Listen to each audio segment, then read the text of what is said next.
अस्सलाम वालेकुम दोस्तों, मैं हूं शाहिद हुसैन। 3-4 सिंध हाई कोर्ट से अहम बड़ी खबरें हैं। इसके अलावा गुजर नाले पर जो तजावज़ात के ख़िलाफ़ ऑपरेशन का दूसरा मरहला शुरू हो चुका है, वो मुकम्मल तौर पर आपके सामने रखूँगा। और इसके अलावा जो PTI के रहनुमा फ़ैसल वावडा हैं, उनके कागज़ात नामज़दगी जो है मंजूर हुए हैं, वो उसकी तफसीलात चूँकि कुछ दिलचस्प है वो आपके सामने मैंने रखनी है। और इसके अलावा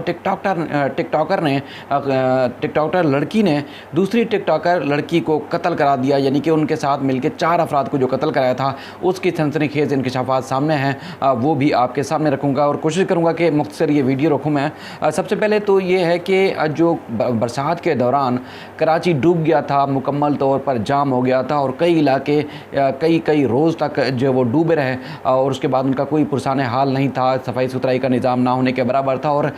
करोड़ों रुपए का सामान लोगों का डूब गया, जानी नुकसान हुआ, घर तबाह हुए और उसके बाद मोबाइल नेटवर्क बंद था। वो अब तक उस मामले का जो है वो कुछ नहीं हो सका। और एक शहरी महमूद अख्तर नकवी है, उन्होंने सिंध हाई कोर्ट में दरख्वास्त दायर की थी इस मामले की तहकीकात के लिए कि कौन कौन इन मामलों का ज़िम्मेदार था, कि पानी क्यों चौक हुआ, पानी के रास्ते क्यों बंद थे, सीवरेज का निज़ाम क्यों ख़राब हुआ, बरसाती नालों पर कब्जा क्यों जो है वो कराया गया, कौन कौन उन चीज़ों का ज़िम्मेदार है और उसके बाद जिनका नुकसान हुआ है उसका इजाला किया जाए। और इसके अलावा जो वफाकी और सूबाई हुकूमतों को इस दरख्वास्त में फ़रीक बनाया गया था, मुसलसल 6-7 समातें हो चुकी हैं और इस दरख्वास्त पर जो है वो सूबाई हुकूमत की जानिब से, वफाकी हुकूमत की जानिब से जवाब जमा नहीं कराया गया है, जिस पर आज ये जब समात शुरू हुई तो उस बाद दरख्वास्त गुजार ने महमूद अख्तर नकवी ने अदालत को के सामने निशानदेही की और तमाम समातों का अहवाल अदालत को बताया कि फ़लाँ डेट को इस केस की समात हुई थी और उसके बाद जवाब जमा नहीं कराया गया, मोहलत मांगी जाती रही। आज वज़ारत दिफा की जानिब से एक वकील पेश हुए, उन्होंने कुछ दस्तावेज़ात रखी और कहा कि वो आइंदा समात पर जवाब जमा कराएंगे। लेकिन अब अदालत ने वफाकी हुकूमत से और ख़ास तौर पर सूबाई हुकूमत से पॉलिसी तलब की है कि बताया जाए कि अगर इस तरह के नुकसानात हो जाते हैं या इस तरह की अगर तबाहकारी हो जाती है तो उसमें जो सूबाई हुकूमत की पॉलिसी है वो पॉलिसी क्या है, और अगर नुकसानात होते हैं तो उन नुकसानात का जो मुआवजा है या वो इजाला है वो कैसे करेंगे, और अगर सूबाई हुकूमत के पास किसी को कुछ देना है, मुआवजा देना है या नहीं देना जो इस तरह की तबाहकारी हुई थी, तो उस हवाले से क्या तरीक़ाकार है वो अदालत में पेश किया जाए। और उसके बाद इसकी जो नुकसान हुआ था उनके ज़िम्मेदारों का तयन किस तरह होगा वो तफसीलात पेश की जाए। और ख़ास तौर पर वफाकी हुकूमत से भी अदालत की जानिब से कहा गया है, और जस्टिस मोहम्मद अली मज़हर साहब बहुत ज़बरदस्त जज हैं, वो बड़े तरीके से केसेस की समाअत करते हैं, तो उन्होंने आज ख़ास तौर पर वफाकी हुकूमत से भी सवालात पूछे हैं कि जो ये तबाहकारियाँ होती हैं किसी भी सूबे में, तो उसमें वफाक की क्या पॉलिसी है, वफाक किसी को कुछ देता है या नहीं देता, और अगर देना है या माली जो नुकसान हुआ है उसके हवाले से कोई तफसीलात, कुछ शहरियों का इजाला करना है या कुछ नुकसानात का जो कुछ अदा करना है तो उस हवाले से भी तफसीलात पेश करें। तो अब अदालत ने 31 मार्च को सूबाई वफाकी हुकूमत से तफसीलात मांगी है। दरख्वास्त गुजार की जानिब से कहा गया था कि वज़ीर आज़म की जानिब से 1100 अरब रुपए का जो ऐलान किया गया था, कराची के पैकेज का ऐलान किया गया था और कराची की हालत बदली जानी थी, और अब देखा जाता है कि पूरा शहर खुदा हुआ है, जिस तरफ से भी जाएंगे कहीं ना कहीं से आपको गटर उबल रहे होंगे, कहीं ना कहीं से आपको सड़क खोद कर उसके बाद दोबारा बनाई नहीं जाती, चाहे वो शारा फैसल पे चले जाएं, 3 हट्टी से आप गुरु मंदिर की तरफ चले जाएं, शारा कायदीन के ऊपर चले जाएं, नॉर्थ कराची चले जाएं, नॉर्थ नाज़माबाद, DHA और कराची का कोई इलाका आप चले जाएं, गुलशन इकबाल, गुलशन जोहर वगैरह कोई इलाका आपको ज़रूर खुदा हुआ मिलेगा। खोदते तो हैं लेकिन उसका कोई बनाता नहीं है। इस हवाले से बात हुई अदालत में और उसके बाद कहा गया कि सब यहाँ से माल तो बनाते हैं लेकिन कराची को सब ने तबाह कर दिया है, ये महमूद अख्तर नकवी जाने से कहा गया। और उसके बाद फिर अदालत से कहा गया कि ये सारी तफसीलात मांगे, क्योंकि जो वज़ीर आज़म ने ऐलान किया था उसका अब तक कुछ नहीं बना, तो अब अदालत ने इसलिए सारी तफसीलात मांगी है। लेकिन मैं कुछ इतला के लिए अर्ज़ करता चलूँ, क्योंकि वज़ीर आज़म पाकिस्तान ने जो ऐलान किया था अपने 1100 अरब रुपए देने का कराची को, इन बारिशों के बाद जब आए थे उन्होंने बड़ा एक ऐलान किया था कि ट्रांसपोर्ट, सफाई सुथराई का निज़ाम, नालों के ऊपर से तजावज़ात का ख़ात्मा और ये सारी चीज़ों का हम खुद करेंगे और उसके बाद सूबाई हुकूमत की मशावरत से होगा सब कुछ। तो उसी के तनाजुर में तो ये कराची में तजावज़ात के ख़िलाफ़ ऑपरेशन हो रहा है और महमूदाबाद नाले के बाद आज दूसरा मरहला जो शुरू हो गया है गुजर नाले के ऊपर, वो यही तो है कि वज़ीर आज़म ने के ऐलान के बाद ही तो सब कुछ हो रहा है, वरना सूबाई हुकूमत ने क्या करना था। हर साल बारिशें होती थी, हर साल शहर डूबता था, हर साल नुकसानात होते थे, हर साल जो है वो शहरी जामबहक होते थे, लेकिन सूबाई हुकूमत ने तो कुछ नहीं किया था। ये तो जब वज़ीर आज़म ने ऐलान किया और उसके बाद फिर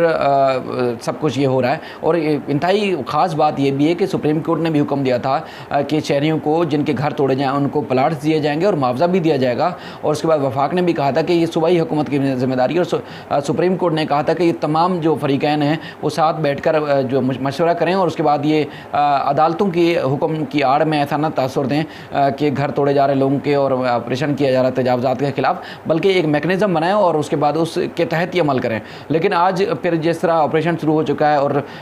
शहरी रोज़ हमसे सवाल करते हैं, पूछते हैं कि कितना तजावज़ात तोड़े जा रहे हैं, कितना, क्योंकि कई घर ऐसे हैं जो लीज़ हैं और उसके बाद फिर लीज़ हैं, मुआवजा भी नहीं दिया जा रहा, निशानात लगा दिए गए हैं और ये भी नहीं बताया जा रहा कि कितने फुट तोड़ा जाएगा, कितना तोड़ा जाएगा। तो आज पहली बार ये चीज़ सामने आई है कि 80 फुट नाला चौड़ा किया जा रहा है और 30-30 फुट अतराफ़ में जो है वो सड़कें होंगी, रोड होंगे नाले के दोनों तरफ। ये चीज़ बताई गई है एंटी इंक्रोचमेंट डिपार्टमेंट की तरफ से। और जो तफसीलात सामने, ये मैंने पहले भी 1-2 वीडियो में बता चुका हूँ कि 90,000 रुपये जो है वो मुआवजा दिया जा रहा है या किराए की मद में दिया जा रहा है, और वो यानी कि कहा जा रहा है कि 2 साल तक का किराया दिया जा रहा है। वो सूबाई हुकूमत महमूदाबाद में कहीं चेक्स दे चुकी है और यहाँ गुजर नाले के जो मुतासरीन हैं उनको चेक दिए जाएंगे और ये ऐलान किया गया। दूसरा मरहला शुरू हो चुका है और हम बार बार अपने वीडियोज़ के ज़रिए अपने या जिन दोस्तों से रब्ते होते हैं या जो लोग ये समझते हैं कि चूँकि हम अदालतों की रिपोर्टिंग करते हैं और हमें सब मालूम होगा या मीडिया में तो मालूम होगा, तो उनको हम ये इन चीज़ों से बाखबर करते हैं कि ऑपरेशन तो ज़रूर होगा और लेकिन उसके लिए फ़ोरम है कि अगर कोई मुआवजा आपको नहीं दे रहा, आपका लीज़ मकान था, तो फिर एंटी इंक्रोचमेंट ट्रिब्यूनल मौजूद है, अदालतें मौजूद हैं, आप उनसे रजू करें। तो आज तक लोग सिर्फ सवाल ही करते हैं और फिर कई सुनी बातों पर जो तज्जिए तबसरे करते हैं, लेकिन जो है वो कोई आगे रद्द अमल सही तरीके से दिखाते नहीं हैं। तो अब भी इतला के लिए अर्ज़ है कि अगर जिनका घर नहीं टूटा वो ट्रिब्यूनल से रब्ता करें, वो हाई कोर्ट से और सुप्रीम कोर्ट से रब्ता करें तो उनका हो जाएगा, क्योंकि जो मार्किंग हो चुकी है और चूँकि ये वफाकी और सूबाई हुकूमत का मुश्तरका कार्रवाई है और ये KMC इसको जो है वो अमल दरामद कर रही है इस पर, तो वो उन्होंने तोड़ना लाजमी है। आज भी मैं देख रहा था वीडियोज़ के इंतहाई पुख्ता घर थे जो 4-4, 5-5 मंजिला इमारतें बनी हुई थी, जिनको यकीन भी नहीं आ रहा था कि इनका घर कभी टूटेगा। तो वो भी उस जो मार्किंग में आ रहे हैं या उस तजावज़ात की आड़ में आ रहे हैं, चाहे वो लीज़ ही क्यों नहीं, तो उनको भी मसमार करना शुरू कर दिया है। और इसके अलावा दूसरी खबर की तरफ मैं बढ़ूँगा। वो खबर ये है कि PCB जो हमारा पाकिस्तान क्रिकेट बोर्ड है, उनका जो है कोई कानून ही नहीं है, उनकी कोई कानूनी हैसियत नहीं है। उनकी हैसियत को जो है PCB की हैसियत को सिंध हाई कोर्ट में चैलेंज किया गया है। दरख्वास्त गुजार की जानिब से कहा गया है कि PCB का जो 1962 में एक आर्डीनेंस के ज़रिए क़याम अमल में आया था और उसके बाद मुसलसल उसको जो है गैर कानूनी तौर पर चलाया जा रहा है और चेयरमैन PCB जो एहसान मानी है और उसके अलावा CEO वसीम खान है, इनकी तकर्री भी जो है वो गैर कानूनी है। और उन दरख्वास्त गुजार का कहना है कि sports development and control ordinance 1962 के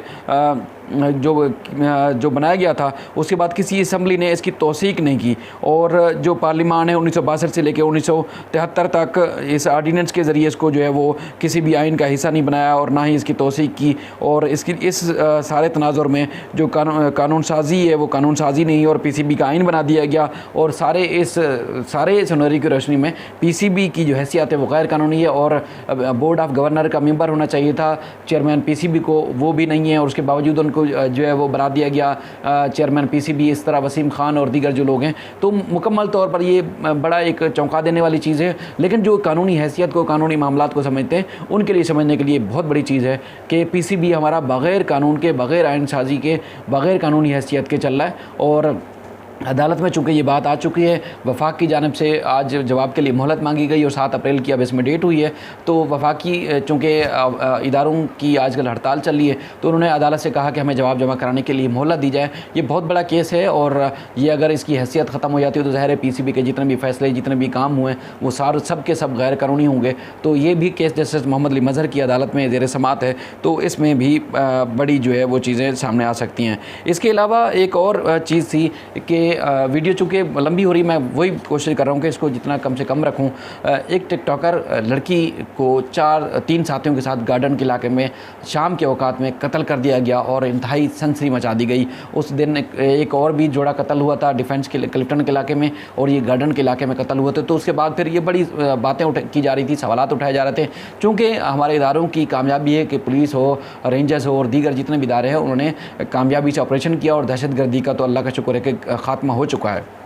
लेकिन ज़ाती जो तनाज़ात हैं, ज़ाहिर है उसके बाद चोरी डकैती भी आ जाती है, लड़ाई झगड़े ज़ाती रंजिश भी जो होते हैं, वो दुनिया का कोई भी मुल्क हो या पाकिस्तान का कोई भी शहर हो तो वहाँ हो रहे हैं, उसी तरह कराची में होते हैं। तो फिर लेकिन जब चूँकि बड़ा शहर है और इसने इतनी बड़ी दहशतगर्दी देखी हुई है, तो उसके बाद फिर अगर इस तरह के वाक़यात होते हैं तो काफ़ी जो है वो एक सनसनी पाई जाती है, काफ़ी परेशानी का आलम होता है। तो पुलिस ने तहकीकात में कड़ी से कड़ी मिलाई और उसके बाद जो डेटा और शवाहिद हासिल किए, तो उसमें पता चला कि पुलिस को कि एक जो टिकटॉकर मकतूल है मुस्कान, उसकी एक और दोस्त थी सवेरा टिकटॉकर, वो भी टिकटॉक पर वीडियोस बनाती थी। तो उनकी आपस में रंजिश हुई किसी के साथ वीडियो बनाने में, और उसके बाद फिर एक पार्टी में शरीक थे तो रंजिश की इसमें आप गुस्से में आके उसने अपना एक साथी मफरूर है रहमान, उससे रहमान के ज़रिए इनको कत्ल कराया। और उसके बाद फिर ये जो रहमान है तब से अब तक जो है वो मफरूर है। पुलिस ने तमाम शवाहिद और सबूत इकट्ठे कर लिए हैं और लड़की जो टिकटॉकर है सवेरा, इसको बाकायदा तौर पर गिरफ़्तार कर लिया गया है पुलिस की जानिब से, और आज जो है वो जुडिशल मजिस्ट्रेट के सामने पेश किया गया था और 20 जो है फरवरी तक इसका जिस्मानी रिमांड हासिल किया गया है। और हम देखते हैं जिस तरह टिकटॉक पे लोग जो है वो बड़े बड़े वीडियोज़ लगाते हैं और उसके बाद काफ़ी इंटरटेन के लिए या एक बड़ा एक इंटरटेनमेंट माहौल पैदा किया जाता है, लेकिन हम देखते हैं कि उनका दूसरा रुख ये है कि छोटी छोटी चीज़ें बर्दाश्त नहीं करते और फिर इस चाल में आके गुस्से में आके दूसरी टिकटॉकर को और उसके साथ उनके 3 साथियों को जो है वो दिन दहाड़े कत्ल करा दिया गया। अब ज़ाहिर इंतहाई अहम केस है और पुलिस ने कड़ी से कड़ी मिलाई तो ये बड़ी कामयाबी हुई और ये आज देखा गया है कि इसका सुराग मिल गया। अब जिस्मानी रिमांड जब लिया गया है तो उसके बाद फिर मज़ीद भी चीज़ें सामने आएगी, तो इंतहाई ये अहम मामला है। और इसके अलावा हलीमा आदिल शेख के साथी थे सुमेर शेख, पीटीआई के रहनुमा कहे जाते हैं, इनके ऊपर भी जो हलीमा आदिल शेख के ख़िलाफ़ मुकदमा दर्ज थे, तो उन मुकदमात में आज सुमेर शेख ने भी chief justice Sindh high court से 7 रोज़ के लिए हिफाजती ज़मानत ले ली है और 50,000 रुपये के मचल के जमा कराने का हुक्मनामा जारी हुआ है। और उसके बाद फिर बताया गया है कि वो जो मुतल्लिका अदालत है यानी कि इंसदाद दहशतगर्दी की अदालत, उसमें सरेंडर करेंगे। तो ये पेशरफ्ती। हाँ, एक और चीज़ जो है वो थी फैसल वावडा, पाकिस्तान तहरीक इंसाफ के रहनुमा, जिनके कागजाती नामजदगी मंजूर हुए हैं सेनेट के, उस पर काफ़ी जो है वो बात हो रही है सोशल मीडिया पर भी। और उसके बाद फिर आज इलेक्शन कमीशन में भी नून लीग और पीपल्स पार्टी की जानिब से भी सवालात उठाए गए। कादिर मंदोखेल पीपल्स पार्टी के रहनुमा हैं और एक बहुत जाने माने पुराने वकील हैं। उन्होंने सिंध हाई कोर्ट में भी इनकी अहलियत को चैलेंज किया था और उन्होंने जो दस्तावेज़ात पेश की थी उस वक्त हमने टीवी पे ये सारी चीज़ें रिपोर्ट भी की थी, तो वो काफ़ी देखने में आ रहा है कि काफ़ी केस मजबूत है। और उसके बाद फिर आज जब ये कागजात नामजदगी मंजूर हो रहे थे या स्क्रूटनी हो रही थी, तो उसके दौरान जो है वो उनका एक मौक़िफ़ है या उनका कहना है कि इलेक्शन कमीशन की जानिब से जो है वो इनके एतराज़ात नहीं सुने गए, इनसे बात नहीं की गई और फैसल वावडा के कागजात नामजदगी मंजूर कर लिए गए हैं। तो उन्होंने कहा कि उन्होंने फ़ैसला किया है, बल्कि उन्होंने ऐलान किया है कि वो जो आगे ट्रिब्यूनल होगा इस इलेक्शन कमीशन के फ़ैसलों के ख़िलाफ़, तो वहाँ ट्रिब्यूनल में ज़रूर अपील फ़ाइल करेंगे, क्योंकि उन्हें सुने बगैर ही फैसल वावडा के जो है कागजात नामजदगी जो है वो मंजूर हुए हैं। क्योंकि फैसल वावडा के ऊपर ना सिर्फ दोहरी शरीयत छुपाने और भी असासे छुपाने के हवाले से भी संगीन नोयत के इल्ज़ामात हैं, वो मुसलसल जो है वो पेश नहीं हो रहे और मुसलसल हम देख रहे हैं जब से हुकूमत में आए हैं तो वो मुतनाज़ा भी रहे हैं। और पीटीआई की हुकूमत की या पीटीआई के जो आला लोग हैं, आला जो फैसला साज लोग हैं, उनका मालूम नहीं क्या मौक़िफ़ होगा इस मामले में, लेकिन दीगर सियासी जमातों के साथ साथ कारकुनान जो पीटीआई के हैं वो भी इस मामले में काफ़ी सवालात उठाते हैं और उनको फैसल वावडा को वो बर्दाश्त नहीं करते। तो अदालतों में जो केस आते हैं तो वहाँ पर भी काफ़ी इस पर बात होती है। तो अब देखना है कि जो इलेक्शन कमीशन की जानिब से इनके कागजात नामजदगी मंजूर हुए हैं तो अपील में इनके ख़िलाफ़ फ़ैसला आता है या हक़ में फ़ैसला आता है, वो अब आगे जा चल के देखा जाएगा। फिर किसी और मौजू के साथ आपकी खिदमत में फिर हाज़िर होंगे। अपना ख्याल रखिएगा, तब तक के लिए अल्लाह हाफ़िज़।